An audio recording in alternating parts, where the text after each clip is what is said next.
एक बार की बात है, एक गुरु का शिष्य अपनी ज़्यादा बोलने की आदत से बहुत परेशान था। वह जब भी किसी नए व्यक्ति से मिलता तो अपने दोस्तों के सामने उस नए इंसान के बारे में अपने विचारों को रखता। उससे कोई पूछे या ना पूछे, लेकिन वो लगभग अपने आसपास की हर एक चीज़ और हर व्यक्ति के बारे में अपनी राय को दूसरों को बताता। आश्रम में रहने वाले लगभग हर एक व्यक्ति के बारे में उसकी अपनी एक सकारात्मक और नकारात्मक विचारधारणा होती थी, और जिसको वो बिना सोचे समझे लोगों के सामने रख देता। जब भी आश्रम का कोई छात्र उसके पास अपनी समस्या लेकर आता तो उसकी पूरी बात को बिना सुने ही वो अपनी बातों को उसके सामने रखना शुरू कर देता और उसको उसका समाधान बताने लगता। वह अपने ज़्यादातर मित्रों को भी ये कहता कि तुम्हें इस काम को इस तरीके से करना चाहिए था, उस काम को उस तरीके से करना चाहिए था। अपने आधे अधूरे ज्ञान का दिखावा वो अपने मित्रों के सामने हमेशा ही किया करता था। उसकी इन्हीं आदतों की वजह से आश्रम का कोई भी शिक्षक व शिष्य उसे गंभीरता से नहीं लेता था तथा उससे दूर रहने की कोशिश किया करते थे, क्योंकि वह हर बात पर अपनी सलाह देता था। कोई भी उसे अपना मित्र नहीं बनाना चाहता था, और यही कारण था कि आश्रम में उसके जितने भी शिष्य और पहले मित्र थे वो आज उसका मजाक बनाने लगे। हालांकि उसे ये बात पता थी कि उसके ज़्यादा बोलने की आदत को आश्रम में कोई भी पसंद नहीं करता। वह भी अपनी इस आदत को बदलना चाहता था, लेकिन वह चाहकर भी हर बात पर अपनी राय देने की इस आदत को छोड़ नहीं पा रहा था। एक दिन वह अपने गुरु के पास गया और उसने अपनी सारी समस्या अपने गुरु से कह डाली। तब उसके गुरु ने उसको कहा, बेटा, ज़्यादा वही इंसान बोलता है जिसे लगता है कि उसे सब कुछ आता है।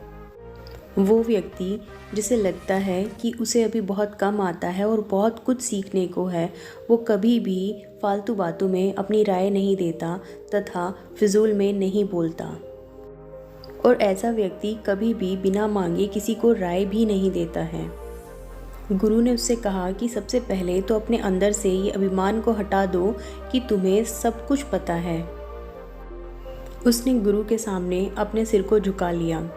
फिर गुरु ने कहा, बेटे, मैं तुम्हारी इस आदत को एक दिन में ख़त्म तो नहीं कर सकता, लेकिन इस आदत को तुम धीरे धीरे तुम ही ख़त्म कर सकते हो। लेकिन मैं तुम्हें ये बता सकता हूँ कि किन मौक़ों पर तुम्हें शांत रहना चाहिए। गुरु ने बताना शुरू किया कि बेटे, इन 5 मौक़ों पर कभी भी बोलना नहीं चाहिए। सबसे पहला, जब कोई लगे कि आपकी भावनाओं को नहीं समझ रहा है, तब उस समय तुम्हें शांत रहना चाहिए। अक्सर हम लोगों को अपनी परेशानी, ज़िंदगी में होने वाली समस्याओं को बताने लग जाते हैं, जबकि ज़्यादातर लोगों को हमारी प्रॉब्लम से, हमारी परेशानियों से कोई फ़र्क नहीं पड़ता।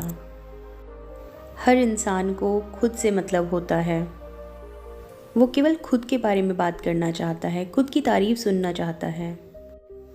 उन्हें हमारी जीवन की परेशानियों से कोई मतलब नहीं होता, और ना ही वो हमारी परेशानियों को सुनना चाहते हैं। हो सकता है 1 या 2 बार वो तुम्हारी परेशानियों को सुन भी ले, लेकिन उसके बाद वो तुमसे दूर भागना शुरू कर देंगे, तुमसे अपना पीछा छुड़ाना चाहेंगे। क्योंकि कोई भी व्यक्ति किसी दुखी व असहाय इंसान के साथ रहना पसंद नहीं करता। इसीलिए कभी भी अपने करीबी मित्रों व अपने घर वालों के अलावा अपनी समस्याओं का बखान किसी दूसरे के सामने ना करें। ऐसा ना हो कि आपकी पीठ पीछे वो आपकी समस्याओं का मजाक बनाए। दूसरी बात, जब तुम्हें ये ना पता हो कि किसी विशेष मौके पर क्या बोलना है, या फिर उस स्थिति के बारे में तुम्हें आधा अधूरा ज्ञान हो, तो ऐसे मौक़ों पर तुम्हारा चुप रहना ही सही रहता है। ऐसा इंसान जिसे आधा अधूरा ज्ञान होता है और वो किसी भी मौके पर अपनी राय देता है, वो हमेशा ही मजाक का पात्र बन जाता है। इसीलिए ऐसी स्थिति में तुम्हें चुप ही रहना चाहिए। ऐसे मौके पर केवल वही व्यक्ति अपनी राय रख सकता है जिसे उस घटना के बारे में कुछ पता हो या उसे उसका पूर्ण ज्ञान हो। तीसरा बिंदु, जब कोई व्यक्ति तुम्हारे सामने किसी तीसरे व्यक्ति की बुराई कर रहा हो, तो ऐसी स्थिति में भी तुम्हें बिल्कुल शांत रहना चाहिए। तुम्हें कभी भी ऐसी नकारात्मक बातचीत का हिस्सा नहीं बनना चाहिए, क्योंकि आज जो इंसान किसी तीसरे आदमी की बुराई तुम्हारे सामने कर रहा है, कल वही इंसान तुम्हारी बुराई किसी और के सामने भी कर सकता है। और इस बात की पूरी पूरी संभावना है कि जब वो तीसरे आदमी की बुराई तुमसे कर रहा हो, अगर तुम हाँ में हाँ मिलाओगे तो वो इंसान उस तीसरे इंसान को ही जाके कहे कि उसकी बुराई जो है तुमने की थी। इसीलिए जब भी कभी कोई व्यक्ति किसी तीसरे इंसान की बुराई तुम्हारे सामने कर रहा हो तो तुम्हें केवल शांत रह के उसकी बातें सुन लेनी है, लेकिन उन बातों का हिस्सा नहीं बनना है और ना ही अपने मुंह से उस तीसरे व्यक्ति की बुराई में हाँ मिलानी है। गुरु ने कहा चौथा बिंदु, जब भी कोई इंसान गुस्से से और घृणा से तुम्हारे ऊपर चिल्लाए तो तुम्हें बिल्कुल चुप रहना है। शांत रहकर तुम उस दूसरे व्यक्ति के गुस्से को और घृणा को कुछ हद तक कम कर सकते हो। जब तुम इस तरह की स्थिति में चुप हो जाते हो तो इसकी बहुत संभावना है कि वो इंसान जो तुम पर गुस्सा करता है, शांत होने पर उसे अपनी गलती का पछतावा भी हो और वो तुमसे माफ़ी भी मांगे। और अगर वह क्षमा नहीं भी मांगता है तो भी वह अगली बार तुम पर गुस्सा करने से पहले 100 बार सोचेगा और अंदर ही अंदर उस बात के बारे में विचार भी करेगा। लेकिन इसका मतलब यह नहीं है कि तुम हर एक परिस्थिति में ही चुप रहो। अगर कोई गलत कर रहा है तो तुम्हें उसका उत्तर ज़रूर देना है, क्योंकि कई बार इंसान हमारे चुप रहने को हमारी कमज़ोरी समझ लेता है। गुस्से के संबंध में चुप रहने की यह बात केवल कुछ निकटतम सगे संबंधी, परिवार और अपने मित्रों के लिए ही सही है। लेकिन अगर कोई बाहर वाला इंसान बिना बात के कुछ गलत तुम्हारे साथ कहता है या करता है तो तुम्हें उसका लाजिम जवाब देना ज़रूरी है। पांचवा बिंदु, जब भी कोई इंसान तुम्हारे सामने अपनी समस्या या कोई दुख लेकर आता है तो तुम्हें तुरंत उसका उत्तर नहीं देना है, ना ही तुम्हें उस समस्या का तुरंत समाधान करना है। क्योंकि जब भी कोई इंसान अपना दुख या समस्या हमसे शेयर करता है तो वह यह नहीं चाहता कि आप उसका समाधान बताएं, बल्कि वह यह चाहता है कि आप केवल शांत होकर उसकी दुख को, उसकी उन समस्या वाली बातों को चुप रहकर सुन सके, ताकि उसका जो दुख है वो कुछ हद तक कम हो सके।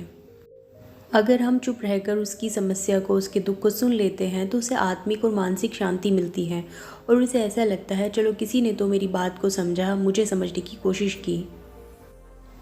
जब भी हम किसी व्यक्ति की समस्या या उसकी दुख की बातों को सुनते हैं तो उसका मन तो हल्का होता ही है, साथ ही उसकी नज़रों में हमारा सम्मान और हमारा कद जो है वो बहुत बढ़ जाता है, क्योंकि वह इससे यह महसूस करता है कि चलो कोई इंसान तो है जिसने मेरे दुख को समझा और मेरी बातों को सुना। क्योंकि वो केवल हमसे यही उम्मीद रखते हैं कि हम उनकी बातों को थोड़ा ध्यानपूर्वक उनसे सुने।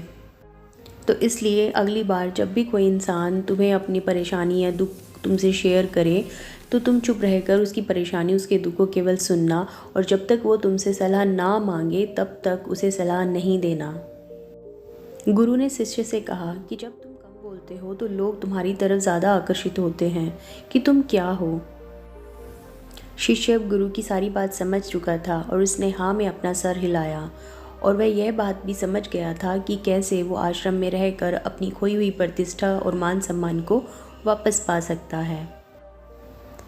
उसने अपने गुरु को धन्यवाद किया और वहाँ से चला गया। उसके बाद उसका जीवन बदल गया। दोस्तों, अगर ये कहानी आपको थोड़ी भी पसंद आई हो तो इस वीडियो को लाइक और शेयर ज़रूर कीजिएगा, और ऐसी ही मोटिवेशन स्टोरीज़ के लिए मेरे चैनल प्रीति चौधरी वॉइस को सब्सक्राइब ज़रूर कीजिएगा। धन्यवाद।